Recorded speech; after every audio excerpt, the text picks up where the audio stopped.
21 litre विदेशी मद सह विक्रेता गिरफ।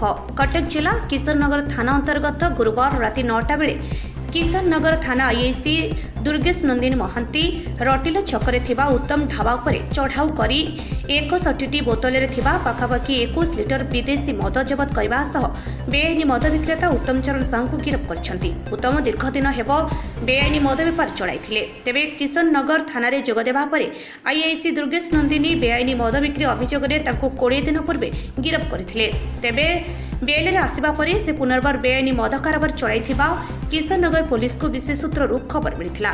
एही चढ़ाऊ रे आईआईसी दुर्गेश नंदिनी सह एसआई शुभ्रकांत भोई, हाबिलदार अशोक कुमार बेहेरा, कनेस्टेबल निमाई विश्वाल, गृहरक्षी विजय कुमार बारिक, पुलिस ड्राइवर अरुण मल्लिक सामिल होइथिले। मासक मध्य किशननगर पुलिस 4 जन मद बेपारी को गिरफ्त करथिबा बेले संध्यारे विभिन्न स्थान रे चलीथिबा मद खटी उपरे चढ़ाऊ जारी रखिछि। सेहीपरि आईन श्रृंखला परिस्थिति को दृष्टि रखी रात्रिकालीन पेट्रोलिंग मध्य किशननगर पुलिस कड़ाकड़ी करिछि।